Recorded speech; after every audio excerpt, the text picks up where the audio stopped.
ప్రభాకర్ గారు దాదాపు 8 నెలల సమయంలోనే గత 5 ఏళ్లకు సంబంధించి రాష్ట్రంలో పడ్డ ఇబ్బందులు గాని, లేతే ఆ విధ్వంసానికి సంబంధించి ఇప్పుడిప్పుడే మళ్ళీ తిరిగి కోలుకునే పరిస్థితికి వస్తున్నాం.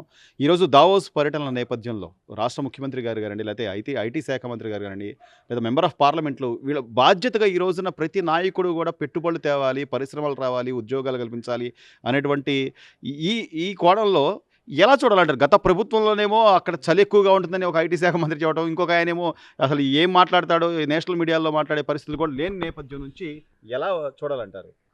ఈరోజు సరే వాళ్ళ గత ప్రభుత్వము వాళ్ళ పోకడి వాళ్ళ విధానము ప్రజానీకం చూశారు. 5 సంవత్సరాల్లో వారు చేసిన పరిపాలనా విధానం మీద ప్రజానీకానికి పూర్తి అవగాహన వచ్చింది. చంద్రబాబు గారి మీద ఒక నమ్మకము, కూటమి ప్రభుత్వం మీద ఒక నమ్మకాన్ని ఏర్పాటు చేసుకుని అత్యధిక మెజార్టీతో కూటమి ప్రభుత్వంలో చంద్రబాబు గారు పెట్టిన మేనిఫెస్టోని కూడా ప్రజలందరూ కూడా పూర్తిగా అర్థం చేసుకుని ఓ మంచి తీర్పు ఇచ్చారు, మంచి పరిపాలన అందించమని. దానిలో భాగంగానే అటు పవన్ కళ్యాణ్ గారు కానివ్వండి, ఇటు చంద్రబాబు గారు కానివ్వండి, లోకేష్ బాబు గారు కానివ్వండి, అనునిత్యం సంక్షేమం ప్రజలకు ఇచ్చే సంక్షేమం విషయంలో కానివ్వండి, అన్నిటికన్నా ముందు పరిపాలనలో పూర్తి బాధ్యత తీసుకుని మరి కనీసం రహదారులు, గ్రామాల నుంచి గ్రామాలకు వెళ్ళే లింకు రోడ్లు, గ్రామాల్లో ఉన్న చిన్న చిన్న రోడ్లు కూడా పనులు గత 5 ఏళ్లలో ఎక్కడ కూడా ఒక పని కూడా జరగకపోయేసరికి మరి అవన్నీ కూడా రిపేర్ చేసుకుంటా ఇటు పక్కన సంక్షేమాన్ని, అభివృద్ధిని రెండింటిని ఒక సమతూకంతో పాటు పనిచేసుకుంటా పెన్షన్ విధానాన్ని కూడా 1వ తారీఖే ఒకే రోజు అందరికి అందేటట్టుగా, అలాగే ఇచ్చిన మేనిఫెస్టోని ఒక్కొక్క దాన్ని పూర్తి చేసుకుంటా మరి అటు మహిళలకి గ్యాస్ బండ్లు అవనివ్వండి,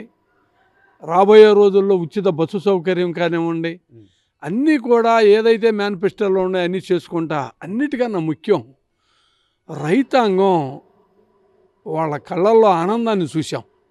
ఎందుకు చూసామంటే ధాన్యం కొనుగోలు దగ్గర నుంచి, సంచులు ఇచ్చే దగ్గర నుంచి మిల్లర్లు అనేక ఇబ్బందులు పడేవాళ్ళు.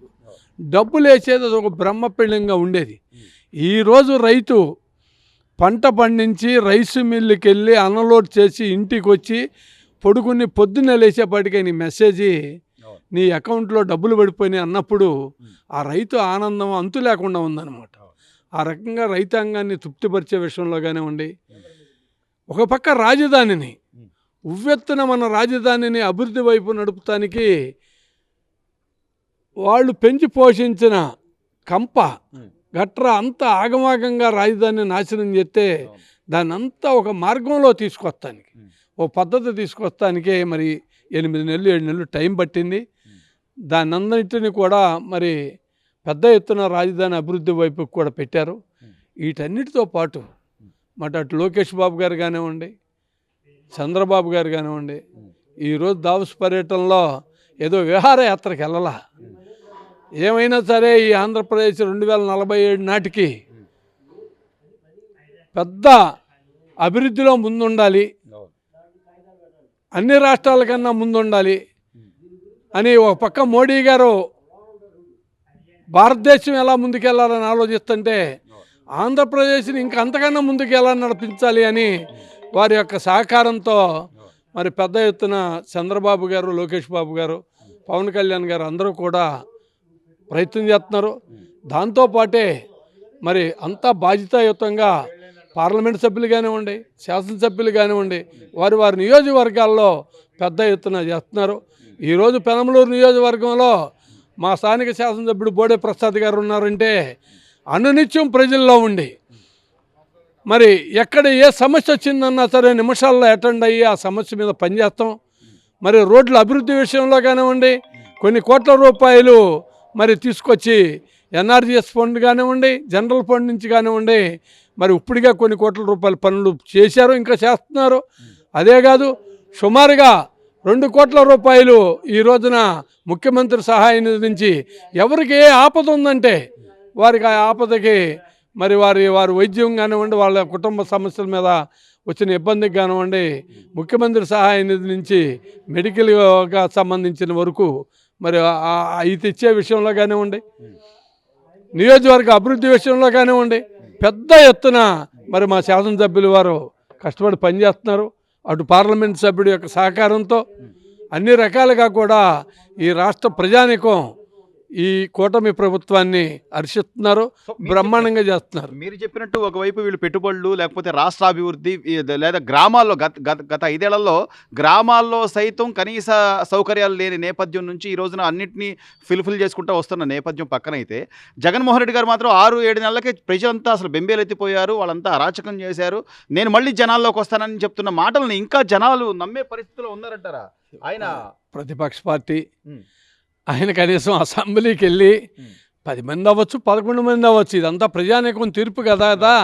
ఒకళ్ళు చెబితే శాసించేది కాదుగా. ప్రజలు తీర్పు అంతవరకే ఇచ్చారు, అంతవరకు వెళ్ళి ప్రజా సమస్యల మీద గళమెత్తి మాట్లాడే సత్తా వారికి ఉంది. వారు అసెంబ్లీకి వెళ్ళి మాట్లాడాలి. ఈ రోజుకి అసెంబ్లీలో కాలు పెట్టలా, ప్రజా సమస్యల మీద మాట్లాడలా, ఇంక ఏ మాట మాట్లాడినా ఆ మాటకు విలువేముంటుంది? ఆ ప్రజలతో వెళ్ళి మాట్లాడి ప్రజా సమస్యల మీద అసెంబ్లీలో తన గళాన్ని ఇప్పి తను ఏం పని చేయట్లేదో ప్రజానీకానికి ఏం చేయట్లేదో అనేది మాట్లాడితే అందరూ వింటారు, చూస్తారు. అసలు అసెంబ్లీకే వెళ్ళని ప్రతిపక్ష నాయకుడిని పెద్దగా మనం ఆయన గురించి ఫోకస్ చేసి మాట్లాడుకోవటం కూడా వేస్ట్. అది ప్రజలే నిర్ణయిస్తారు. చివరిగా ప్రభాకర్ గారు, ఈ రోజున కూటమికి సంబంధించి ఎక్కడ ఏ చిన్న లూప్ హోల్ దొరుకుద్దా, లేకపోతే కూటమిని విచ్ఛిన్నం చేద్దాం, వాళ్ళ మధ్య ఉన్న సఖ్యతను విడదీద్దాం అనుకుంటున్న నేపథ్యంలో ఈరోజు ఏదో కొత్తగా ఏదో కొన్ని వాళ్లే ప్రకటనలు చేసి వాటిని నిరూపించాలనే ప్రయత్నం చేస్తున్నటువంటి నేపథ్యంలో కూటమి యొక్క వాళ్ళ ఒప్పందం ఎలా ఉందంటారు? ఈరోజు ఎవరైతే కూటమి ప్రభుత్వం, కూటమి నాయకత్వం, నిన్నే మొన్న అమిత్ షా గారు వచ్చినప్పుడు చూసాం, లేదా అంతకుముందు చంద్రబాబు గారు మోడీ గారి దగ్గరికి వెళ్ళినప్పుడు చూస్తున్నాం, ఈ రాష్ట్రానికి ఇస్తున్న సహకారాన్ని చూస్తున్నాం. ఇవన్నీ చూసి తట్టుకోలేక ఎలాగోలా ఏదో రకమైన వైరుధ్యంతో విచ్ఛిన్నం చేయాలి, ఐక్యతని విచ్ఛిన్నం చేస్తే కదా ఏదైనా ఫలితాన్ని పొందొచ్చు అనేది ఉంది. కానీ అది జరగదు. ఇది అందరు నాయకులు, కూటమి నాయకులు అందరూ కూడా ఏం చెప్తున్నారు, ఒక్క 5 సంవత్సరాలతో కాదు ఇంకా 10 సంవత్సరాల వరకు మేము పటిష్టంగా ఇలాగే ఉంటామని చెబుతున్నారు. తప్పకుండా అలాగే ఉంటారు. సార్, కూటమి ప్రభుత్వం వచ్చింది అధికారంలోకి, పవన్ కళ్యాణ్ గారు కానీ సీఎం గారు కానీ అసలు ఎట్లుంది పనితీరు, ఎలా ఉందంటారు? వాళ్ళ పనితీరు బాగానే ఉంది. రోడ్లన్నీ ఎక్కడ మొత్తం అంత గుంటలు పడిపోయినాయిగా, మొత్తం రోడ్లన్నీ వేసారుగా, బాగా పరిపాలన బాగానే ఉంది. అన్ని ఒకటి తరగతి ఇచ్చేస్తున్నాడు, పెన్షన్ కూడా ఒకటి తరగతి ఇచ్చేస్తున్నాడుగా, దాని డౌట్ లేదు, అంత పర్ఫెక్ట్ ఇస్తున్నాడు. ఏం చేసినా కూడా జగన్మోహన్ రెడ్డి గారు అసలు అంత జనాలు అల్లాడిపోతున్నారు, మళ్ళీ నేను జనాన్ని కాపాడడం కోసం రాబోతున్నాను జనాల్లోకి అంటున్నాడు. ఎక్కడికి వస్తాడు? వస్తేనే అంటున్నాడు. ఎక్కడికి వస్తాడు? పాదయాత్ర చేస్తారంటున్నాడు.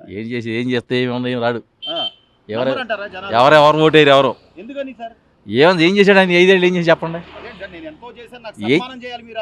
ఏం చేశాడు అసలు? అంతా చేశాడు, ఏం చేశాడు? డబ్బులు తప్ప ఏం చేశాడు? ఏం చేయలేదుగా.